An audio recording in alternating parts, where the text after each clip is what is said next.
Bonjour à vous, on se retrouve aujourd'hui pour une nouvelle vidéo concernant la résolution d'une box sur Hack2Box qui s'appelle Monitors2. Alors on peut voir que c'est une box qui est catégorisée comme easy, mais finalement quand je l'ai faite, le chemin pour passer route était, on va dire, un peu plus compliqué qu'easy, je l'aurais plus mis en médium, mais c'est vrai que l'utilisateur a été vraiment simple. Donc on a l'adresse IP, ce qu'on peut faire c'est d'abord la récupérer et ensuite nous rendre. Je vais faire un petit sudo dessus pour me mettre directement en route pour avoir accès à tout ce qu'il me faut. Évidemment, le mot de passe, si je l'ai bien tapé, on va dans notre fichier etc host, histoire, voilà, ici de rajouter 211, de rajouter monitors2. Ça, ce qui est après, on l'ignore, on verra ça plus tard. Donc on l'ajoute dans notre fichier host. On peut faire ensuite un ping de donc monitors2.htb, voir que vous vérifiez qu'elle est bien pingable, qu'on y a bien accès. Donc là, c'est le cas. Ok, parfait. Maintenant, première chose à faire, évidemment, alors la box déjà souvent, le nom normalement est censé nous donner un petit indice sur la box. Peut-être qu'il y a des choses spécifiques. Là en l'occurrence, ça s'appelle Monitors 2 parce que avant il y avait déjà une machine qui s'appelait Monitors, qui est maintenant retirée, qui était en hard. Et on peut voir ici un petit cactus et on verra finalement le petit cactus. Le petit cactus nous donne une petite info, mais bon, c'est vraiment pas ça qui va nous aider à casser la box. Une première étape, on fait un scan euh, de la machine pour vérifier les ports qui sont ouverts et détecter potentiellement des vulnérabilités si jamais il y a un port qui est ouvert qui a une version qui est vulnérable à un exploit. En attendant que le scan se fasse, on peut déjà checker les choses basiques au niveau d'un site web, notamment, enfin, les choses basiques au niveau d'une box, notamment si elle possède un site web, en se rendant sur monitors.htb. Alors, il faut rajouter le HTTP parce que sinon, ça va me faire une recherche sur Google. Ok, donc là, on a un login to Cacti et on voit déjà là le cactus en fait qu'il y avait sur l'image. C'est juste parce qu'ici, on a Cacti. Enfin, on a comment ça s'appelle la login page d'un soft qui s'appelle Cacti. Donc on peut voir une page de connexion. Ok, on nous demande un username, un password. Ok, là on a un numéro de version qui est vachement utile et the Cacti group. Ok, on peut regarder dans le code source. Peut-être qu'il y a des choses supplémentaires. Donc là on a du JavaScript qui est directement mis ici. Ok, ça ne nous intéresse pas. Peut-être qu'on a des liens cliquables qui nous permettent de nous rediriger vers d'autres trucs. Là on voit qu'il y a un slash include. Des favicon, des machins, on s'en fout. Include vendor, CSRF, ok. Là on a un index.php mais ça ne nous aide pas beaucoup. Et dans le code source, il n'y a vraiment rien d'utile. Il y a encore la version, donc ça nous confirme bien que c'est la 1.2.22. Ok. Comme on a un site web, ce qu'on peut faire derrière, c'est que, ok, le scan c'est terminé. Ce qu'on peut faire, c'est qu'on peut directement lancer un FUF pour diffuser les différents répertoires pardon, qu'on a dessus. Monitors2.htb, voir s'il y a des dossiers ou des fichiers qui sont cachés derrière.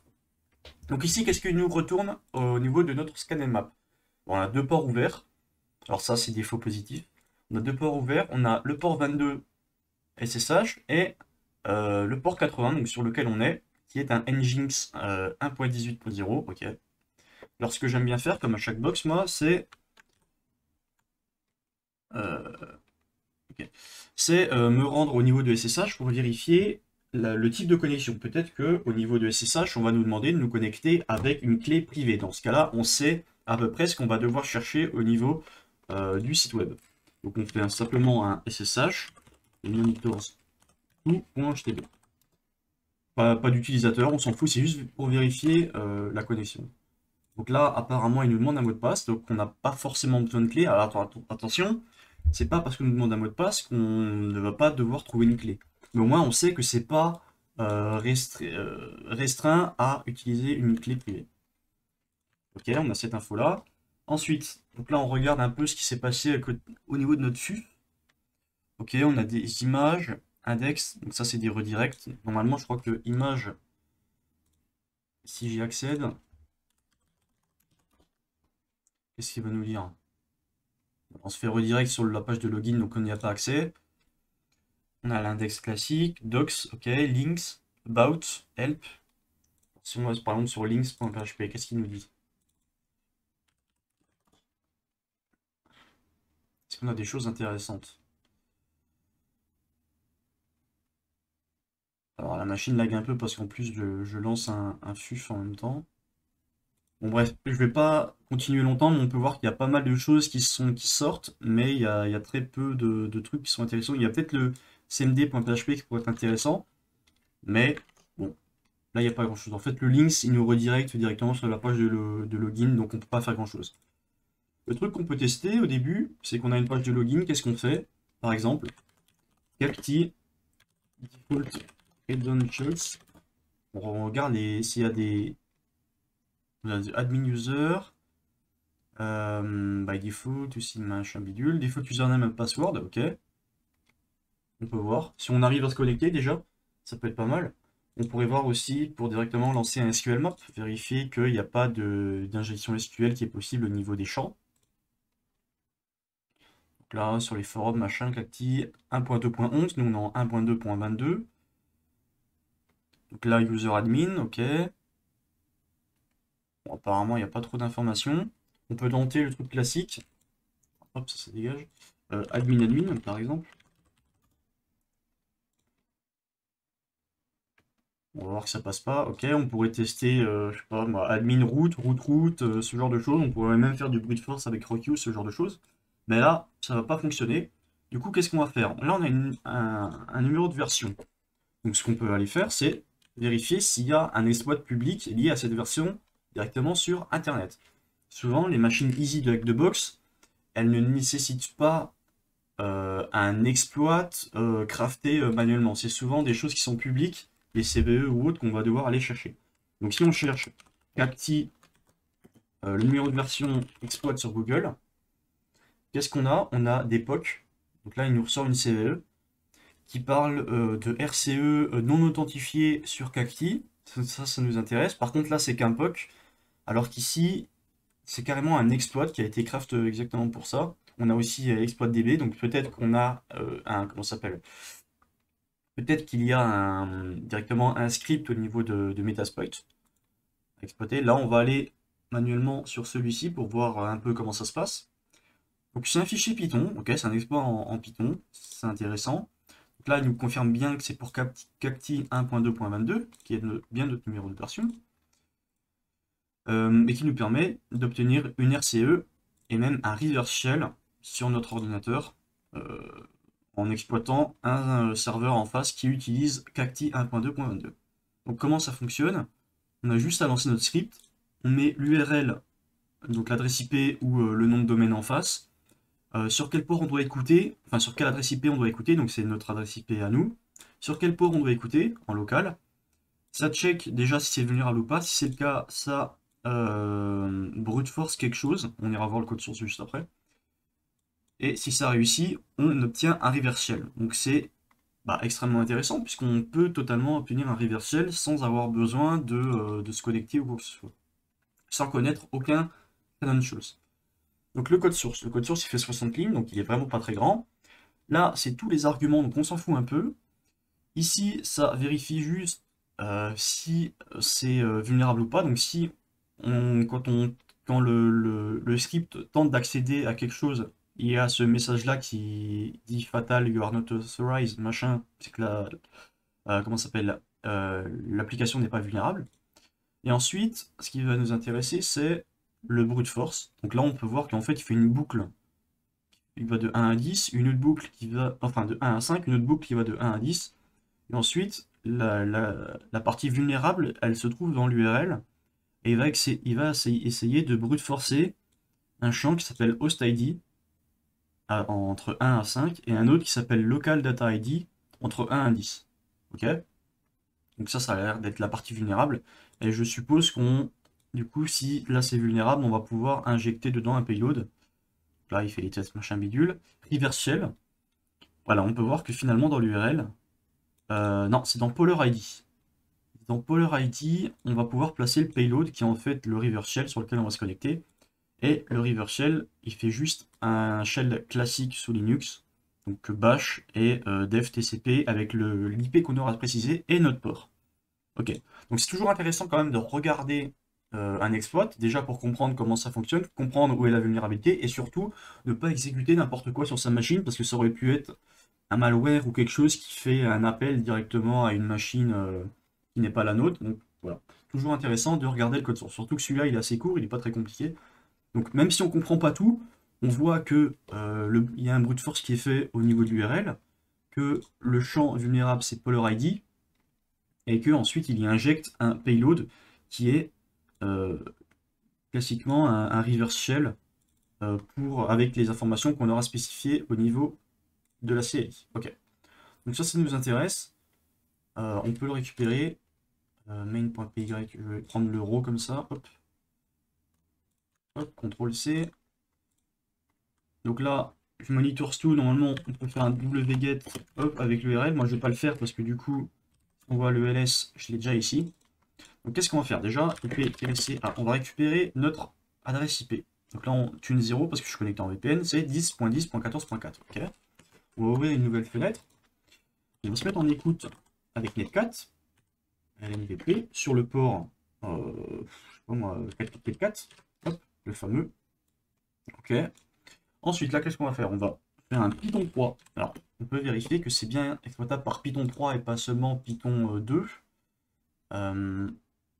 Ici, parce qu'il nous dit, voilà, lui, il l'utilise avec Python 3, donc c'est bon. Donc Python 3, CVE, voilà. Ensuite, il met -u, l'URL du truc vulnérable. Nous, on peut utiliser monitors.htb. Ensuite, -lhost égale notre adresse IP, donc 10.10.14.4, et lport. Et nous, on a spécifié que c'était le 4440. Donc là, on va le lancer. Peut-être que j'ai loupé un truc, on verra. Checking, target is vulnérable, voilà, brute force success, et là on peut voir qu'on a un shell. Parfait, on a réussi la première étape. Donc là, on peut quitter le script, ça n'a plus d'importance, on a eu notre reversal. Là, ID, on peut voir qu'on est connecté en tant que 3W data.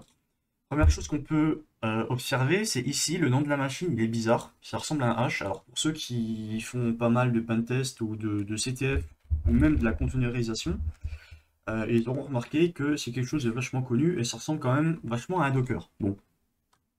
Donc on est dans le var WHTML. Si on fait un ls-là, de là où on a plein de fichiers. Notamment, il y en a certains qui avaient été découverts ici, grâce à notre fusing. Donc là, on pourrait regarder des choses qui nous intéressent, notamment des mots de passe ou des choses qui pourraient nous permettre d'élever nos privilèges, parce que là, on peut voir qu'on est 3W data. Si on fait un 4/etc/password wd pour voir les utilisateurs sur la machine, on peut voir qu'en fait il y a trois. Non, ça c'est nous. On peut voir qu'il n'y en a aucun. Il n'y a aucun utilisateur sur la machine. On a root, le fameux.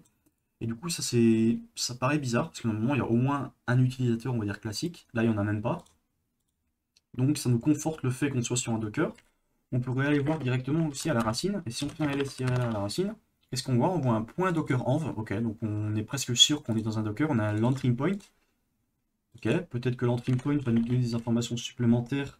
Peut-être qu'il contient des credentials, ce genre de choses. Donc on va l'afficher. Là, qu'est-ce qu'on a? Entry point. Donc entry point, qu'est-ce que c'est? C'est un script qui va s'exécuter au lancement d'un Docker. Là, qu'est-ce qu'on a? On a wait for it. Donc on a une database qui est setup. Donc avec un user root, un password root. Ok, ça c'est intéressant. Donc là, password root cacti, on va rentrer ça. Update, change password. Donc là, ça permet en fait de... quand l'utilisateur va se connecter sur la base de données, il va devoir changer son mot de passe. Et là, on a des choses qui... genre un Apache qui se lance en premier plan. Ok, donc c'est pas très intéressant. La seule chose ici qu'on retrouve, c'est le user root, le password root. Donc on pourra tester ces credentials, root. On a aussi là un cacti.sql. Donc on peut voir que c'était là où on était.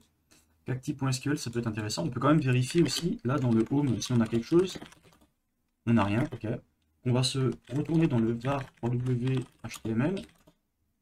Ici, on retrouve notre fameux cacti.sql. Donc, on peut tenter de se connecter. Si on fait par exemple un ss pour vérifier s'il y a des choses qui tournent sur la machine, on ne peut pas voir. Netstat ne fonctionne pas non plus, s'il n'a pas été intégré au Docker. Sudo n'est pas présent non plus, donc on est quand même assez limité. Donc là, ça va être vraiment de la récolte d'informations. Ok, donc maintenant, une fois qu'on a ça, on avait vu qu'on peut tenter de se connecter MySQL, root-p, hop, avec root. Ok, on n'arrive pas à se connecter, quand on connecte MySQL, ou socket, machin. Donc c'est même pas qu'on n'a pas les droits, c'est qu'apparemment, il n'y a peut-être pas de MySQL qui tourne actuellement sur ce Docker. On va essayer de récupérer le contenu de notre fameux fichier. Donc c'était cacti.sql. Et donc là, on a beaucoup d'informations. On voit qu'il y a des tables. Nous, ce qui nous intéresse, c'est plutôt des insert into. Hop. Là, on a une table qui s'appelle user out. Ok. Donc là, on a un insert, on ajoute des valeurs. Donc un user admin avec un H, qui est l'administrateur, et un autre user guest avec un autre H, qui lui est un guest count. Donc ce qui pourrait nous intéresser, c'est le admin. Peut-être qu'en fait, c'est un mot de passe qu'on va pouvoir utiliser pour se connecter sur la base de données et récupérer d'autres hash, ou même peut-être du password reuse, ou se connecter sur notre fameux site Cacti, ou ce genre de choses. Donc qu'est-ce qu'on va faire? On va récupérer notre hash, on va l'ajouter dans un fichier, nano hash.txt, hop, là je le retire, je le colle, hop, hop. Donc là, ça ressemble à du hash MD5, mais on va vraiment être sûr en allant sur hash identifier. Moi j'aime bien utiliser Tune Analyzer. Donc c'est Tunnels Up. Vraiment utile celui-là. Pourquoi j'aime bien celui-là? Parce qu'en fait, il y a la fameuse commande où je crois que c'est sous Kali, on peut l'installer, c'est HID, Hash Identifier. Le problème c'est quand on le met, vous voyez, regarde, je vais vous montrer. Le problème c'est qu'il retourne beaucoup trop résultats, il y a beaucoup trop de faux positifs, voilà. Là, il nous dit que c'est peut-être du MD2, on fait du MD5, du MD4, du double MD5, du LM, du machin, et tout ce qu'on a. C'est absolument pas pertinent, il y a beaucoup trop de choses. Donc je le conseille pas. Il y a des sites comme ça qui permettent de faire la même et qui sont vraiment beaucoup plus fiables. Voilà, donc là on peut voir le hash, il est directement identifié comme étant du MD5 ou du MD4. Parfait. Donc là, ça a plus de chances d'être du MD5 que du MD4. Donc soit on peut utiliser du coup H4, soit John, ou soit on peut le faire directement en ligne, comme c'est un hash pour un petit Crackstation, vu que c'est du MD5, il n'y a pas de salt, il n'y a rien. Donc c'est craquable aussi par Crackstation, si jamais le mot de passe n'est pas trop complexe. Évidemment, si c'est quelque chose d'impossible à deviner, ça va être compliqué de craquer. On lance, on fait le captcha.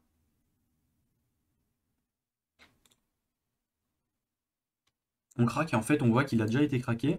Et en fait le MD5 ça correspond à admin. Là au niveau de la base de données, le user ici qu'on avait c'est admin. Sauf qu'on a vu qu'admin admin, quand on essayait de se connecter ici, ça fonctionnait pas. Donc peut-être qu'en fait au niveau de la base de données, pour se connecter c'est SQL-u admin-p admin. Hop, bah non, on n'arrive toujours pas à se connecter. Donc là à mon avis c'est vraiment qu'il n'y a pas de MySQL qui tourne là-dessus. Ok, donc là c'est un petit peu chiant. Qu'est-ce qu'il nous reste à faire? Bah, en fait, là, on pourrait se dire que faut s'escape du Docker. C'est la chose à faire, puisqu'on a réussi à avoir un shell dessus, mais on n'est pas sur la machine principale, on n'est pas sur l'autre, on est sur un Docker. Le truc, c'est que le Docker, normalement, si on fait un IP-ca, la commande IP n'a pas été trouvée, if config, la commande n'a pas été trouvée aussi, ok.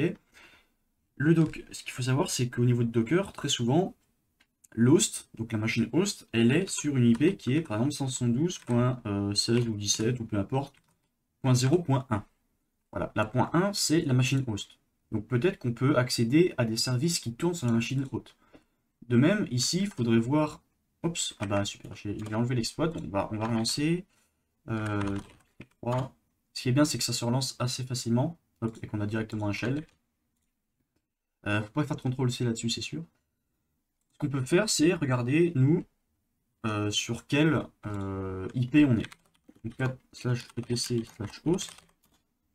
on peut voir qu'ici, nous, notre machine, donc c'est bien notre hostname, elle est en 172.19.0.3. Donc ça veut dire que la machine haute, elle est en 172.19.0.1. Mais le problème, c'est que là, normalement, celle-là, elle est censée être en point 2. C'est-à-dire qu'en finalement, en point 2, il y a une autre machine qui tourne. Ça peut être intéressant. Peut-être qu'il y a d'autres services qui tournent sur la machine qui est en point 2, mais on ne connaît pas son nom, on ne sait pas ce que c'est. Peut-être que ça peut être intéressant. Là, du coup, si on retourne, donc là, on est bien dans notre HTML. Ici, si on regarde un peu, si on énumère un peu, on fait de l'énumération sur ce fichier-là, ce dossier-là plutôt. Si on va dans les include, et que là, après, on a par exemple un config.php, si on affiche le contenu de config.php, on se dit peut-être qu'on va avoir des credentials supplémentaires qu'on pourra utiliser sur cette machine-là. On monte, machin. Et là, ce qu'on trouve, c'est qu'on a des variables qui nous permettent d'identifier, encore une fois, database username root, database password root, ok. Donc on sait qu'on a bien un serveur MySQL quelque part, une base de données, mais aucune idée de où ça se situe. Et là, on peut voir qu'on a un database hostname qui s'appelle DB.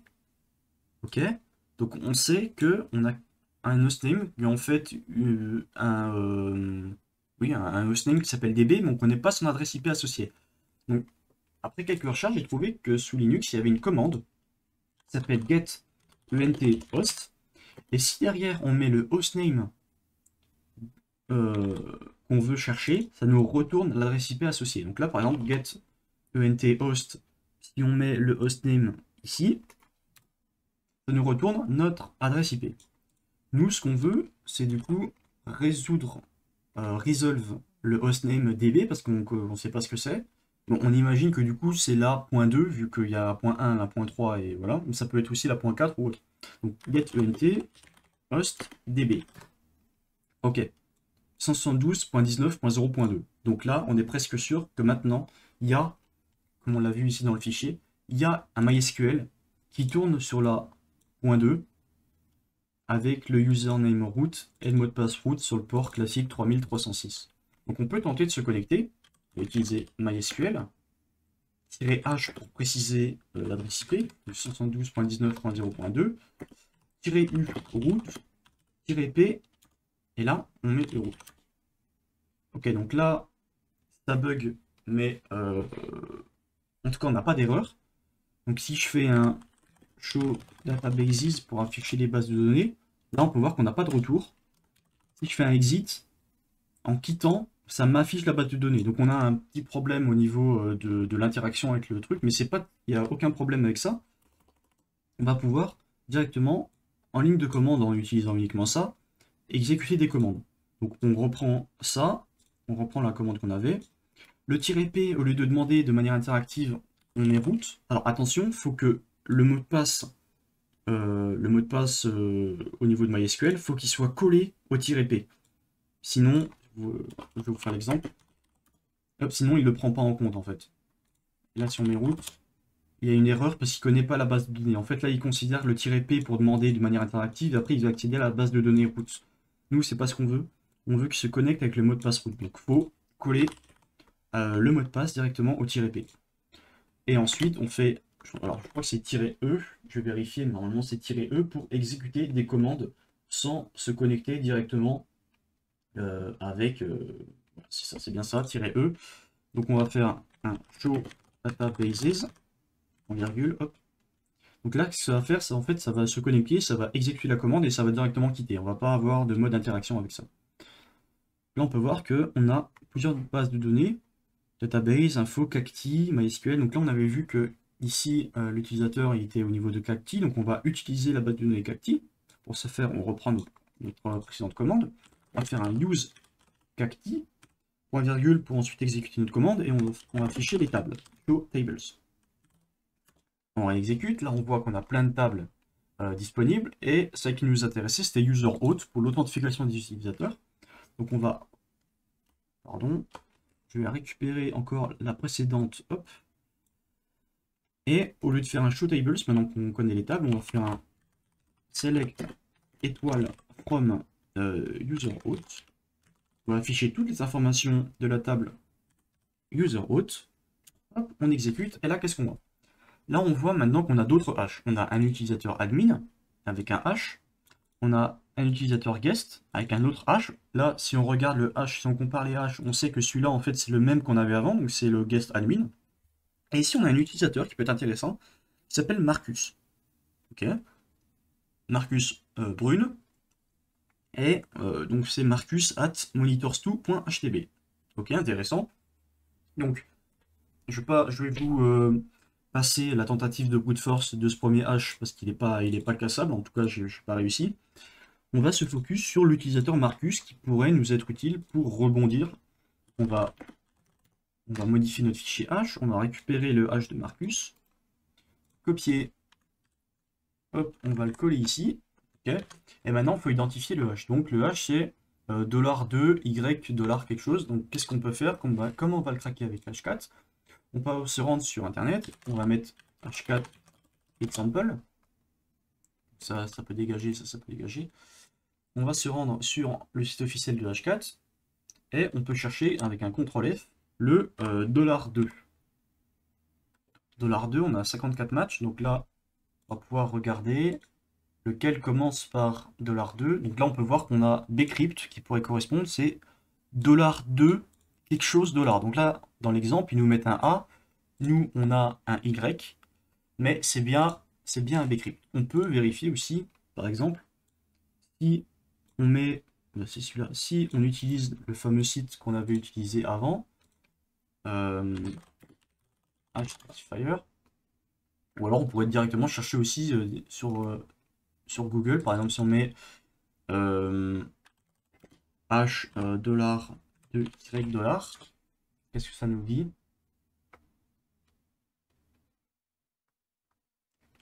Là, ça nous parle de Bcrypt. Là, ça nous parle de password Bcrypt, Blowfish.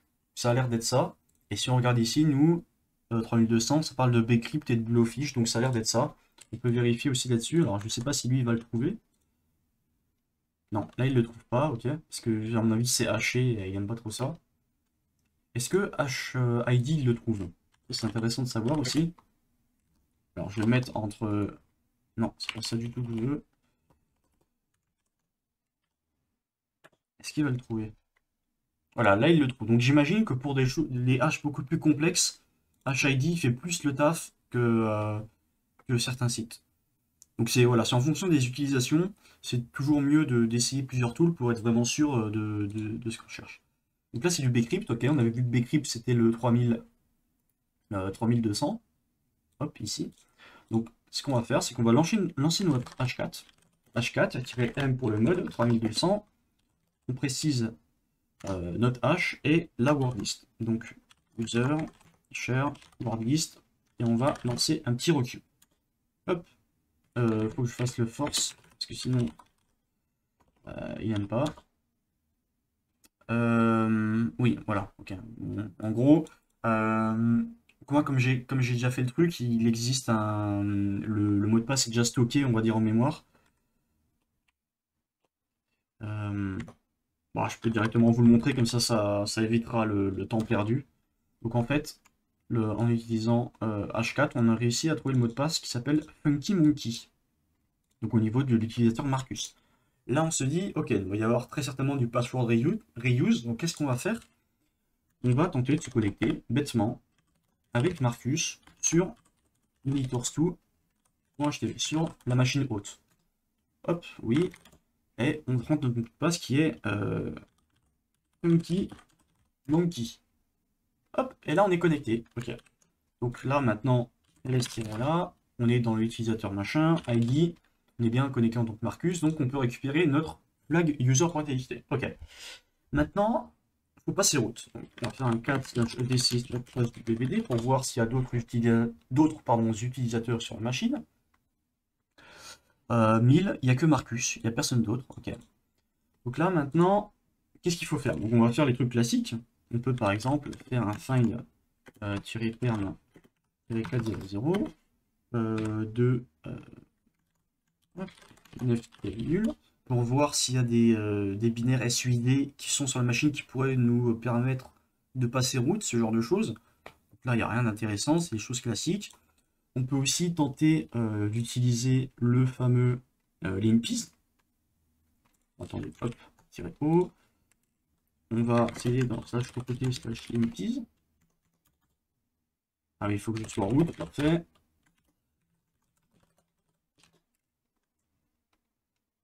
Hop, on va se rendre dans limpis. On va faire un Python 3-m, on va faire un petit serveur là, ici pour pouvoir le télécharger. On va se rendre dans le TMP, wget http, donc c'est 10.10.14.4 notre machine, limpis.sh, on le télécharge, on le rend exécutable et on l'exécute. Ça, on peut fermer, on n'a plus besoin. Voilà, donc là, on va lancer l'énumération de manière automatique avec limpis. On peut déjà commencer à regarder s'il y a des choses intéressantes. On peut voir que finalement ici il n'y a pas grand chose. Il y a des choses qui sont montées. Là on a des overlays. Donc en fait overlay c'est au niveau de Docker. Qu'est-ce que c'est? En fait c'est le système qui est directement monté, le file system qui est accessible aussi sur les instances des containers. Donc ça on verra que finalement par la suite c'est vachement intéressant. Pourquoi? Parce qu'en fait ça nous permet d'accéder. En fait, si en tant que l'utilisateur courant, on peut accéder à ça, ça veut dire qu'en fait, on peut accéder au système ici. Là, en l'occurrence, à quoi ça va nous servir? On peut voir que ici, on n'a pas assez énuméré, mais on pourrait tenter de passer route là-dessus. Si on réussit à passer route là-dessus, c'est-à-dire qu'on va pouvoir créer des choses en tant que route, avec l'utilisateur route, qui auront du coup des droits à route. Et si en tant que notre utilisateur, si on arrive à accéder au file system de notre container, c'est-à-dire qu'on va pouvoir exécuter des choses créées par route en tant que notre utilisateur courant. Exemple, si on arrive à créer ici, si on arrive à passer route ici et qu'on arrive à créer un binaire SUID route, c'est-à-dire que dès qu'on l'exécute en tant que n'importe qui, on passe route, et que ici on arrive via ça à accéder au binaire dessus, eh ben, en tant que Marcus, si on exécute le binaire qui est route, ben, on passera route. Donc ça, c'est l'objectif. Alors évidemment, là, je vous l'indique comme ça, mais j'ai passé beaucoup de temps sur la machine à essayer de chercher, de trouver quelque chose pour passer route directement. Parce que ici, on peut voir que là, ça, c'est pas considéré comme quelque chose qui est, on va dire, critique. Là, il fait juste il affiche juste les file system, mais il nous dit pas que ça, c'est critique. Donc si on ne se focus pas là-dessus et qu'on regarde tout ce qui se passe, ici on va rien trouver de critique, il n'y a rien qui est vraiment intéressant sur la machine. On peut voir le fameux Docker, si il tourne. Euh, Ça c'est la machine de base, on a vu que nous finalement c'était un point 19. Voilà, c'est ici plutôt, c'est celle-là qui est utilisée. 72.19.0.1. Là on peut regarder aussi s'il y a des choses qui tournent directement sur la machine. Donc là, ici on a un port actif qui, donc c'est le port 8080, mais qui n'est actif qu'en localhost. Donc là, potentiellement, on peut se dire, ok, il y a un autre site en local, on va tenter de y accéder pour voir vraiment si c'est le même que celui-ci qui a été redirect, ou si c'est un tout nouveau site qu'on va pouvoir exploiter. Donc ce qu'on peut faire, c'est qu'on peut aller voir directement la config Nginx, parce qu'on a vu que c'était un Nginx. etc Nginx. Dedans, on a quoi? On a site enabled. Si on va sur ces sites enabled et qu'on capte les defaults, on peut voir que, en fait, ici, donc listen en port 80, server name, cacti-monitors2.htb. Donc là, on a un nouveau nom de serveur. On pourrait le rajouter dans notre etc host, mais en fait, finalement, ça ne change pas grand-chose. On n'accède pas sur un nouveau site. Il n'y a pas de vhost, on va dire, utilisé. Et on peut voir qu'en fait, là, ici, ce qu'on a ici, c'est redirect en tant que proxy.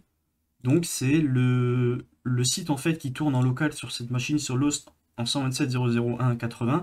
C'est utilisé par Docker pour afficher le site. Et du coup, en fait, quand on arrive ici, en fait, le site qui est là, il est directement redirect sur le Docker.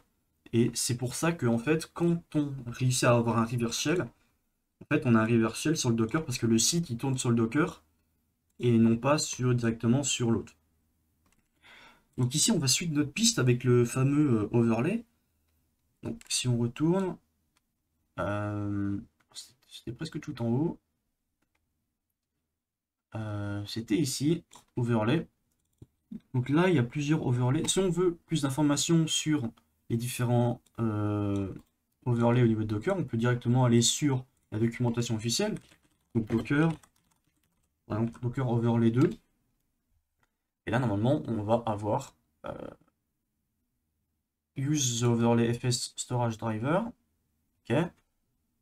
Peut-être qu'on va avoir plus d'informations. Là, on nous explique ce que c'est, machin bidule. Et nous, on avait vu qu'on avait un fameux merge. Donc, on peut essayer de rechercher à quoi ça correspond. Storage driver, automatically created the overlay mount, machin, donc ça s'est créé automatiquement. Ok. Donc là, ça nous explique comment ça fonctionne. Donc en fait, la vue unifiée de tous les répertoires se trouve sous le merge. Qu'est-ce que ça veut dire? Ça veut dire qu'en fait, tout le file system ici, donc c'est des machins, ls-là. Donc en fait, le file system qui contient tout ça, il est contenu dans le /merge. Donc si on accède à ça, on accède directement au file system correspondant. Donc si par exemple ici on tente d'accéder à celui-là, si on va dedans, déjà, est-ce qu'on peut aller dedans? Parce que c'est pas sûr qu'on ait les droits. CD, ok, on a les droits. Donc si on fait un ls-là, on retrouve à peu près les choses qu'on a ici. Mais est-ce que c'est en temps réel? Pour le savoir, on va par exemple dans CD TMP, et si je fais un touch test.txt, normalement, donc là on peut voir qu'il est bien créé. Il y a plein de sessions, à la fin il y a le test.txt. Là on peut voir que du coup si je vais dans cdtmp, je fais ls test.txt, on peut voir qu'il est bien créé. Ok, donc là on sait qu'on est sur le même file system. Maintenant le problème c'est que ici, j'aimerais créer quelque chose en tant que root, par exemple avec un bash en SUID, pour pouvoir qu'ici, vu que j'y ai accès, je puisse l'exécuter et passer root. Le problème, c'est qu'ici, on n'est qu'en tant que 3W data. Il faut quand même réussir à faire une private pour devenir root. Donc, encore une fois, si on peut faire l'énumération manuelle classique pour tenter de passer root, soit on va pouvoir utiliser linpiz, encore une fois, qui va nous mâcher un peu le travail. Là, en l'occurrence, on va tester les trucs classiques, comme j'ai fait sur l'autre. Find perl 4.0 pour trouver s'il y a un bit SUID pour passer root. C'est nul. Ok, là on a les trucs de base, sauf un qui est kpsh. Ok, kpsh, qu'est-ce que ça fait si on l'exécute? Kpsh, il se passe rien. Ok, mais en fait, kpsh, ça nous permet de lister les capabilities qui sont directement utilisables sur la machine. Donc si on fait un kpsh-print, ici ça, on utilise, donc ça nous montre les capabilities qui sont actuellement affectées, celles qui sont disponibles, ce genre de choses. Donc là, on peut voir qu'on a un UID 33 route, UID route. Donc c'est bizarre sur le Docker, on est à moitié route, mais on l'est à moitié pas. Là, on peut voir que du coup, il n'y a pas de sudo. Donc ça, c'est aussi les capabilities sont aussi utilisées au niveau de Docker pour pouvoir escape. Donc si on voulait tenter d'escape le Docker, on aurait pu chercher directement sur Internet. Donc il y a le fameux Actrix, mais il y a d'autres ressources aussi, par exemple Docker, Private Escape. Il y a plein de documentation sur Internet pour tenter voilà, il y a les fameux Actrix, mais il y a d'autres aussi ressources qui permettent d'escape de son Docker. Bon, alors j'en ai essayé pas mal, mais il n'y avait rien qui fonctionnait. Et aussi, si ici on n'avait pas trouvé le var lib docker machin, il y a quelque chose en fait qu'on peut utiliser qui s'appelle. Alors attendez, il faut que je retrouve ces 4 /mtb, je crois. 4/epc/mtab, chose comme ça. Voilà, en fait, mtab, qu'est-ce que ça permet de faire? Ça permet de lister les file systems qui sont montés. Donc ici, comme on est sur un Docker, on a les file systems classiques et on a les file systems de type overlay qui sont liés à Docker. Et ici, on peut voir que du coup, on a le lowerdir qui est celui-là. Il y a plein de lowerdir comme on avait vu. Et à la fin, on a le upperdir qui est machin work bidule. Donc là, en l'occurrence, on n'a pas le /merge. Mais si on regarde au niveau de la documentation, en fait, le workdir, on peut voir que ici et ici, c'est à peu près le même. Donc là, ça se termine en 2F1, là aussi, sauf que là, c'est /work. Donc on aurait juste à remplacer n'importe lequel du workdir slash work en slash merge et on y aurait eu accès. Donc voilà, ça je l'ai trouvé aussi quand je tentais des techniques pour escape le Docker, parce que avant de trouver ça, j'ai quand même réussi, enfin j'ai quand même testé d'escape le Docker pour voir si on pouvait pas remonter jusqu'à l'autre. Donc on avait vu du coup que le KPSH il avait le bit SUID. Qu'est-ce qu'on peut faire avec? Premier réflexe, GTFO bins pour vérifier si au niveau du binaire il n'y a pas quelque chose à faire.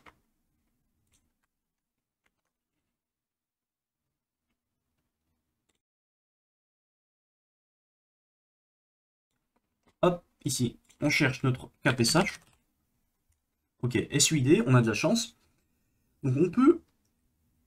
Là, qu'est-ce qu'il nous dit?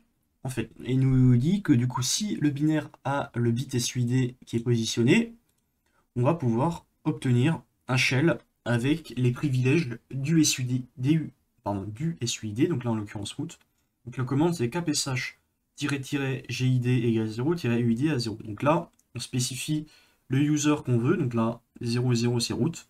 Et ensuite, on met les deux points pour garder, on va dire, un shell interactif. Pour pas que la commande retourne directement. Là, si on l'exécute, on a l'impression que ça a bugué, il ne se passe rien, mais si on tape une commande, par exemple ID, on peut voir qu'on est bien root. Donc là, on a réussi notre coup, on est root. Maintenant, si on génère quelque chose en tant que root, peut-être on va pouvoir l'utiliser. En l'occurrence, ici, on va se rendre encore dans le slash tmp. ls, on a fait notre fameux test machin bidule. On va copier le bin bash, ici. Ok. ls-là. Là, si on regarde, on a bien notre bash. Mais le problème, c'est que c'est un bash classique. Du coup, là, ici, on peut vérifier quand même qu'on peut bien l'exécuter. Donc, on exécute le bash qui se situe... Je fais point slash parce qu'on veut exécuter le bash qui se situe dans ce répertoire-là. Si j'avais fait juste bash comme ça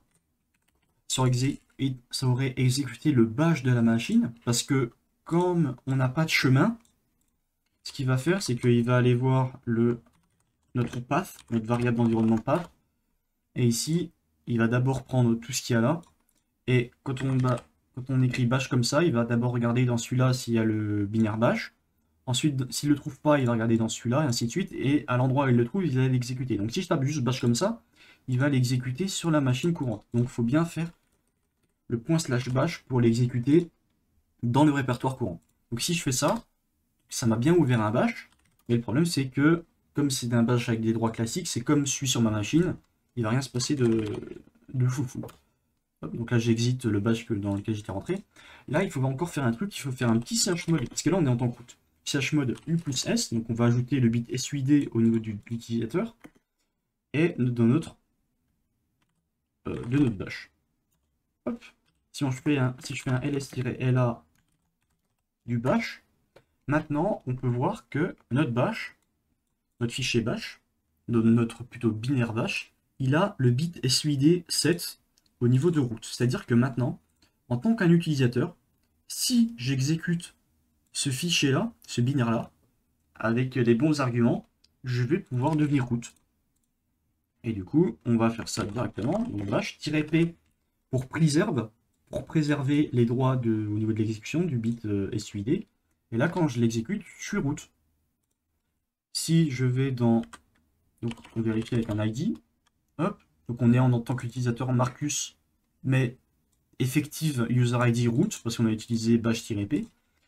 Maintenant, je peux aller dans slash root, ls-la, et je peux accéder au root.txt sur ma machine cible. Donc en fait, là, ce qui était un peu tricky, c'était d'utiliser le Docker pour générer un binaire SUID en tant que root, et ensuite y accéder via la machine hôte, grâce au file system qui était accessible, pour exécuter un binaire qui était sur le conteneur pour passer route. Donc ça, la privacy était vraiment plus compliquée parce qu'on avait vu qu'en fait, pour avoir un shell initial